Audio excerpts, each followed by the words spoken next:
Welcome to the Life After Sugar podcast, the podcast that's not just about sugar, but about your relationship with it and also with food and especially with yourself. So if you want to discover your life after sugar and hear inspiring stories from all kinds of people who also cut out sugar in their way, at their pace, for their own reasons, this is the podcast for you. Because when you take away the sugar, you can finally discover the real sweetness in your life.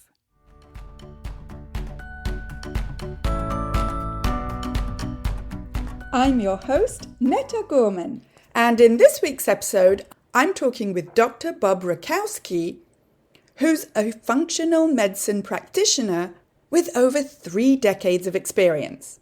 And even though he's a doctor and I'm not, and you may not be, Dr. Bob has a wonderful way of simplifying information without talking down to us or dumbing it down.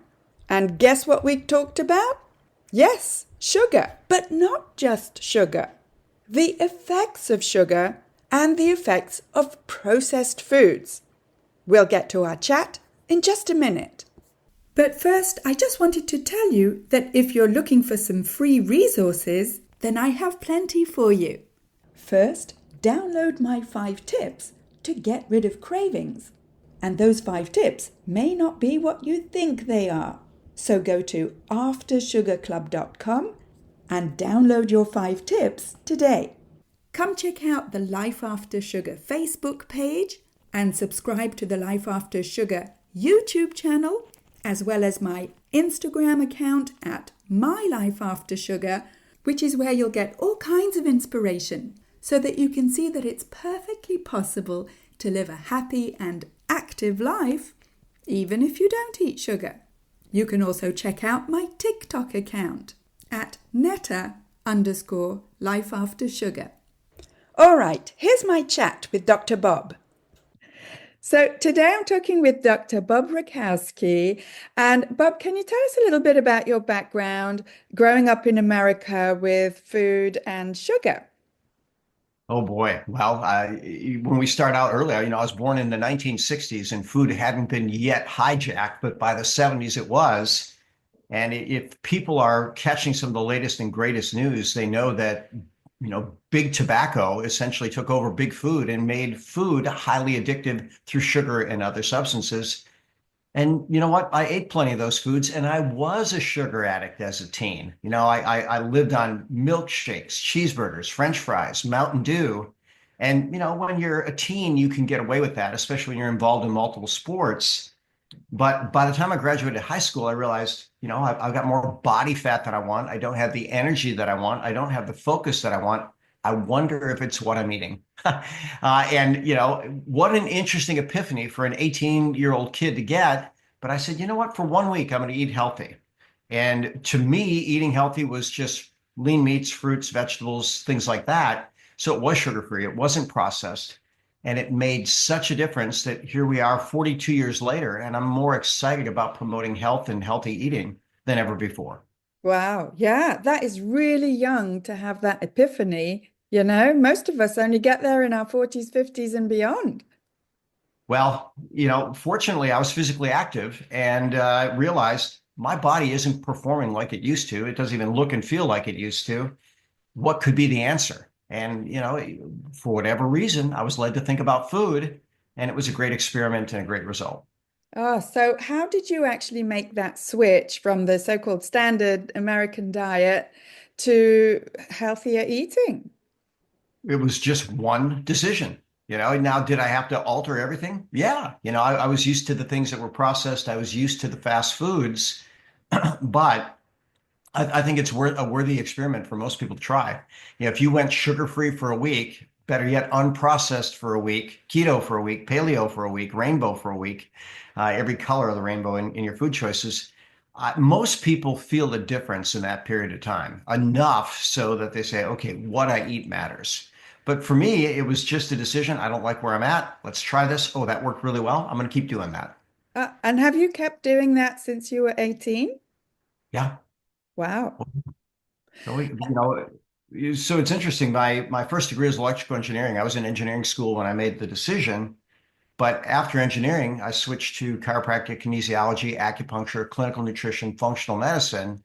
And it's been my life's mission to help people improve their bodies with every natural method possible. Wow. Of which food? Food is primary. So Yeah. you this quote, when I started studying nutrition, I was listening we didn't call them podcasts back then. It was a radio interview. And I think it was on public radio. And the guy said, so tell us about nutrition as alternative medicine. That was the question. And whoever was being interviewed laughed. He said, nutrition is not alternative medicine. Nutrition is the foundation of life. And I thought, wow, that just summarizes everything. If you're not paying attention to the foundation of life, you don't have a good foundation, you probably don't have a good life. And I guess it says something about how we perceive medicine here in the West, where nutrition is perceived as being alternative. And I'm like, alternative to what? There you go. Yeah. Alternative to the new chemical soup that they think everybody needs, right? So the So, like, how did you make that switch? You're making lots of switches in your life. How did you make that switch from being an engineer and deciding, hang on, I'm going to go and get my, retrain in all those health fields? well, this is a story worth telling. Stephen Covey says, change your behavior, you get small improvements. Change your paradigm, you can change everything. And I took a course on time management, and the woman that was teaching it said, listen, we can't manage time. We can only manage energy and activity. She said, so take a minute, 2 minutes, write down the list 1 through 10, the things that are most important to you through life. So God, self, family, health, fitness, travel, adventure, financial freedom, contribution. There's my list. And she said, look at your list. If you're not spending your time on what's important to you, you're wasting your time and you're wasting your life. So I picked up that piece of paper, I looked at it, and I thought, oh my gosh, I'm wasting my life. I can't do this. And I had made the decision literally to become a chiropractor because I had great success as a chiropractic patient. I pulled out the yellow pages. That's what, we looked up in the phone book back then. It was Yeah. pre-internet. Called Texas Chiropractic College and just asked them now, how did I choose chiropractic? I knew it was natural. I knew that it helped me. I knew a lot of chiropractors did a lot with nutrition. And that was my focus when I entered. How old were you then? When I entered chiropractic college, probably 25. Okay, yes, you do this so young. I'm so impressed. And then what happened? Well, I immediately realized that my chiropractic colleagues, sorry, that the chiropractic education had also been hijacked. They wanted to essentially make us low back specialists. And one of my great mentors after the 100-year anniversary of chiropractic, he said, they said, oh, by the way, they can be helpful for necks. We're not only good for backs, we're helpful for necks. But if you realize that your nervous system controls your life, and structure has a huge impact on your nervous system, as does chemistry, as does psychology, then you realize that if you balance those things, then you can create a better body, better chemistry, better energy, better physiology, better life. Uh, Wow. Yeah. What does all this have to do with sugar? well, sugar can disrupt everything. It's one of the most addictive substances that they found. There was this rat study, and, some people say, can you determine what humans do based on rats? Well, that's how a lot of our research works. But 94% of rats prefer processed sugar to cocaine. And I'll see people that come in and they're battling weight issues or blood sugar issues. And I had one woman in particular, she was about 100 pounds overweight. And I shared that study with her about sugar being more addictive than cocaine. And she just looked at me, she said, no wonder why I've always failed. Mhm. And the best way to beat addiction is cold turkey and with support, buy your willpower at the store or send somebody shopping for you. Now we can have everything delivered. But sugar, once you get it in your body, if you keep taking more and more and more, you get the insulin spike. Insulin is pro-inflammatory. Insulin says store fat, don't break down fat. And when we come to realize that as body fat increases, so does every chronic illness. So, the outside does reflect the inside and vice versa. Yeah. Yeah. Well said. And so, I mean, it feels like it's easier said than done.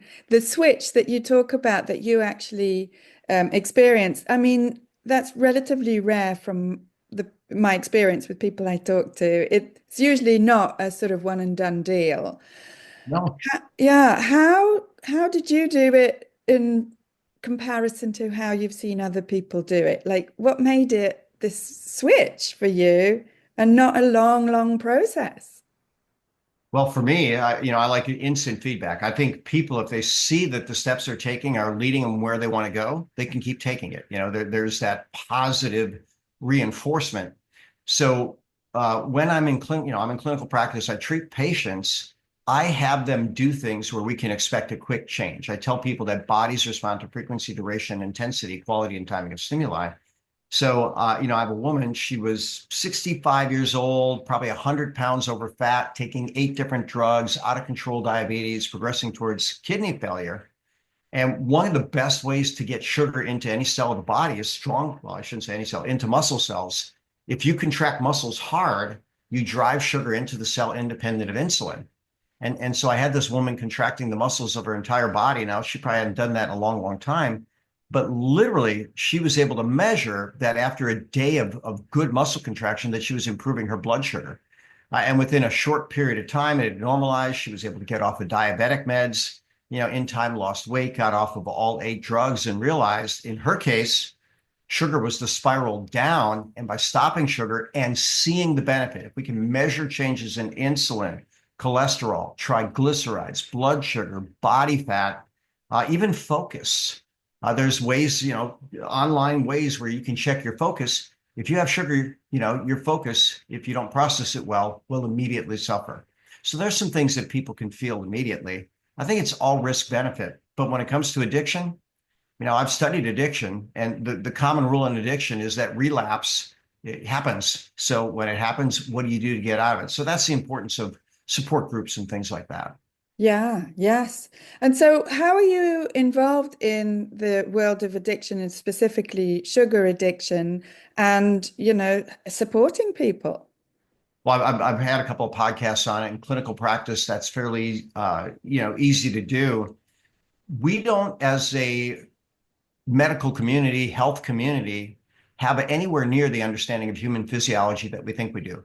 In fact, Albert Einstein, or was it Thomas Edison, said, we don't know 1/1,000,000th of 1% about anything. And then look at how complex the human body is. So then, people that try to take over the chemistry, they create a lot of challenges. I let people know that there's sometimes a reason for taking over chemistry, but the best way to take over chemistry is through your choices, your actions, and your thoughts. There's an online mentor guru named Sadhguru, and he says, our brains are the greatest chemical factory ever. We can create bliss, we can create pain, we can create suffering, we can create ambition, we can create focus, but we need to learn how to do that. And he's got a great book called Inner Engineering. And, he doesn't like these processed foods. He talks about how they do hijack our function. And it's all about profits over people. And people are waking up to that. So every dollar that people spend on the processed food industry is promoting sickness. And on a global scale, I don't think most people want to be a part of that. Yeah. And it's so difficult to sort of separate this intellectual knowledge about what sugar and processed foods do to us and then to actually implement those changes, right? Because we're just so emotionally attached to those foods over and above how they hijack our brains chemically. So how can someone go from the intellectual knowledge to the actual implementation of change?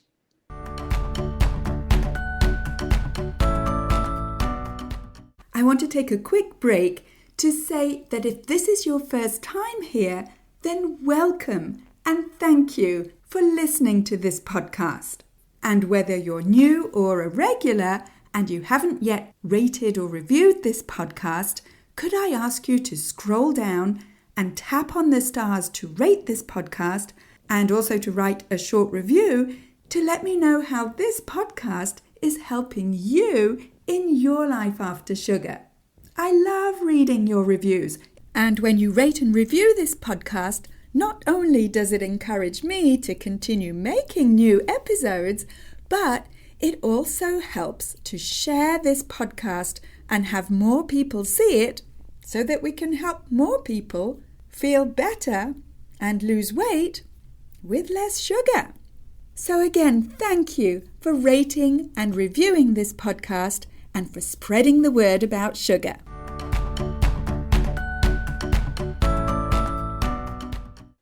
Well, detox your pantry, number one, right? So, go through, and if it's processed, get rid of it. Just that simple.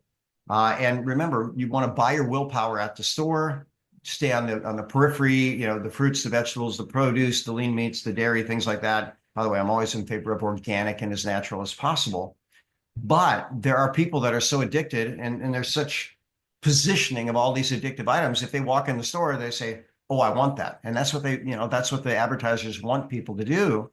If people are addicted to their product, they keep coming back to it. So maybe have a food delivery system, clean out your house, have a conversation with those around you. Listen, I realize that I don't control my sugar cravings. I think I'm addicted. I think it's driving me in a direction I don't want.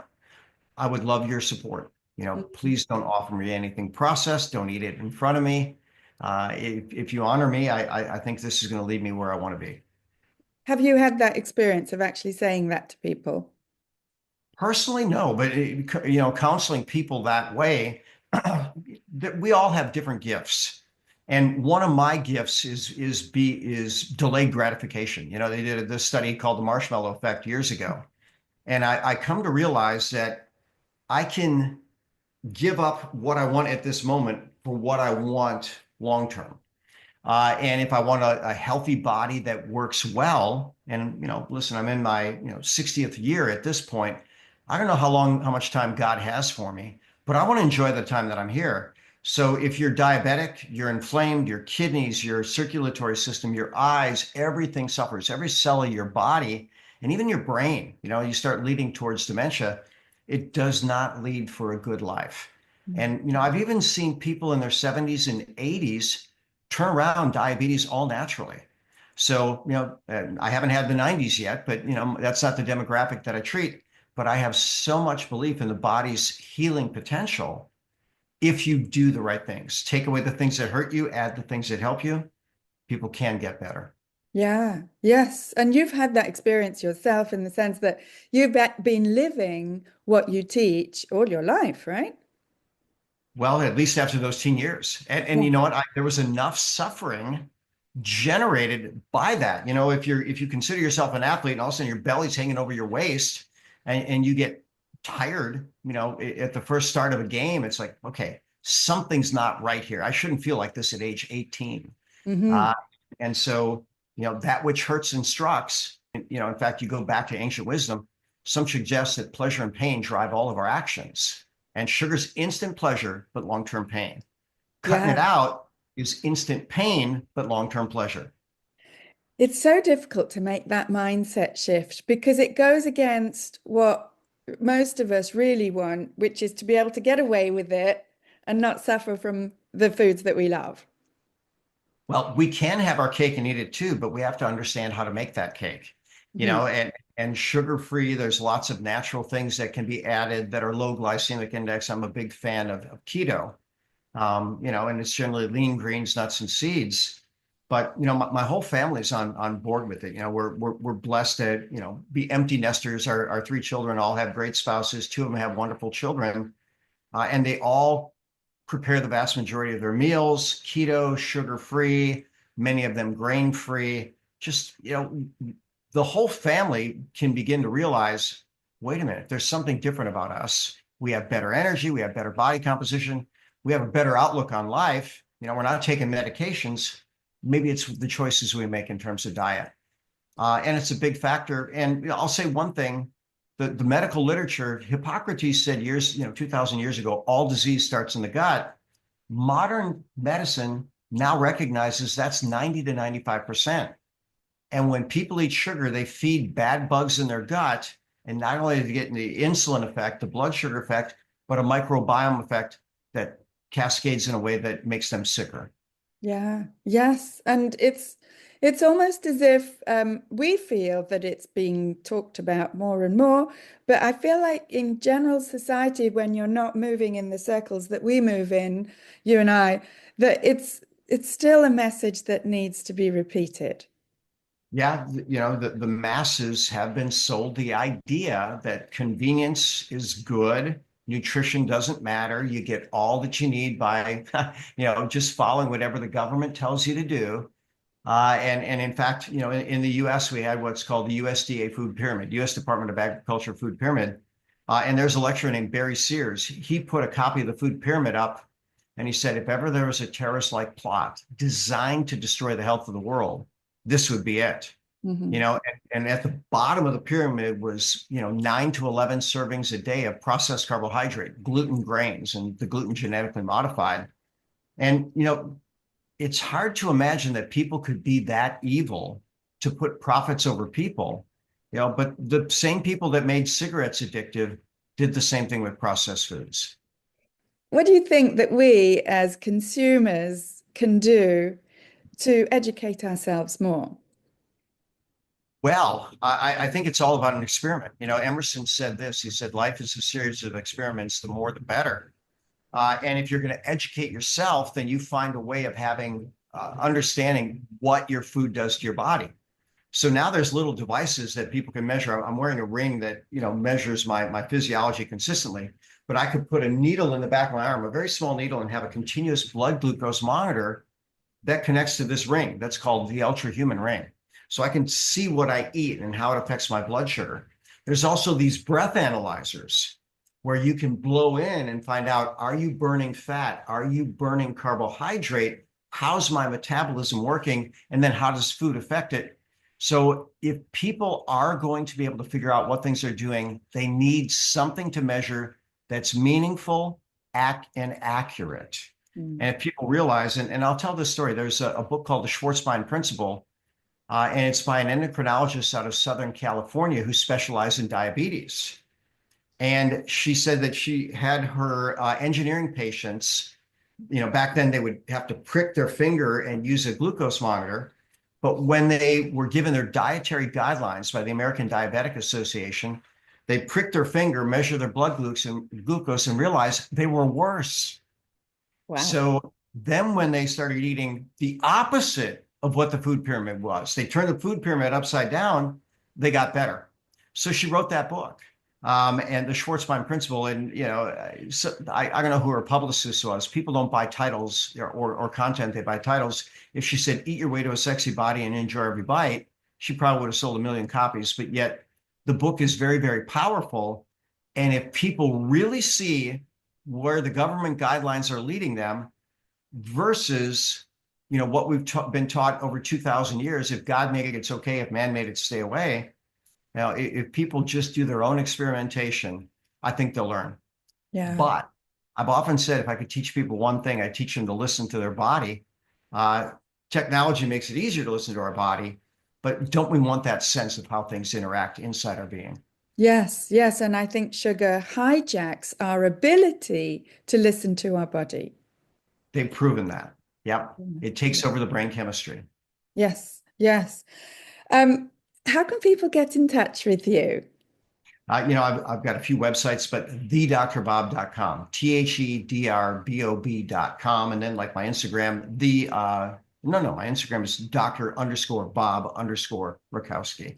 Okay. And I've got a team that puts out good health content almost every single day on that. And then I do my own little input on where the world is going. But here's what I can tell you. I think the world is waking up.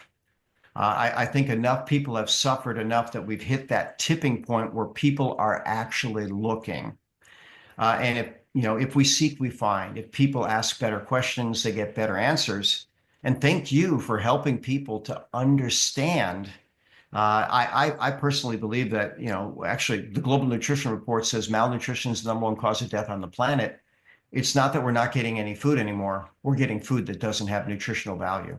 Yes, exactly. Exactly. Of which sugar at the top of the list. Sugar kills. In 1800, people ate 5 pounds of processed sugar. I think we peaked here in the US, 159 pounds per person per year in the 1990s. It's gone down since then because of artificial sweeteners, but some of the data suggests that those are even worse. Mm-hmm. Yeah, wow. Thank you for explaining it so well. And I'll put the link to what you produce with the show notes. And thank you so much for talking to Oh, me, Dr. no, Bob. you're welcome. I want to give a little plug for reishi infused coffee and tea, which, by the way, is great for blood sugar. If you want to try some, click on the link in the In the below show the pod. notes. Yep. Thank Thank you. you. Thank you very much. You're welcome, Netta. Thank you. Oh, wow. Fascinating and inspiring conversation there with Dr. Bob. And it goes to show that whether you're a doctor or just a regular consumer like me, sugar doesn't care. And my feeling is that the processed foods industry doesn't care much either. They'll sell to you and make us believe as consumers that what they're selling is actually food, when in fact, most of it is a variation of highly processed ingredients, including sugar and processed grains. So, as Dr. Bob was saying, once we switch to real whole foods, that between you and me I just call food, this can make a huge difference, not only in your general health, but also in your mental health, your energy levels, and your outlook on life, and your cravings. And as I was mentioning in our chat just earlier, this is all much easier said than done, which is why I created the Freedom from Cravings Formula program. If you want to feel free from cravings and in control around sugar, then here's how to do it. First, go to the description along with this episode and click on the link to book a clarity call with me. Or just go to aftersugarclub.com and click on the big green button, Book a Clarity Call. That's the first step, because then we'll get to talk together to see how the Freedom from Cravings Formula program can help you. The Freedom from Cravings Formula program is specifically designed by me, with my 10 years of experience living sugar-free, to help you get rid of cravings so that you can slim down and finally feel in control around food, especially sugar. In the program, you'll get step-by-step guidance and customized support through the 5-step formula that I've developed to help you get control over cravings so that you can finally live your life with more energy and fit into your favorite clothes effortlessly and feel confident in your food choices so that you can ditch the shame and embarrassment that you feel every time your emotions make you slip or fall off the wagon, and so that you never feel like you're on some kind of a restrictive diet. If you're at the stage of your life where you're finally ready to look after yourself, let's chat. You can hop on a free clarity call with me at any time by going to aftersugarclub.com and clicking on the big green button, Book a Clarity Call. We'll have a quick 30-minute one-on-one chat where you'll be able to tell me more about your challenges and goals, and we'll be able to see how the Freedom from Cravings Formula program can help you. So go to aftersugarclub.com. Speak soon. That's it for this week. Keep in touch and see you soon for another episode.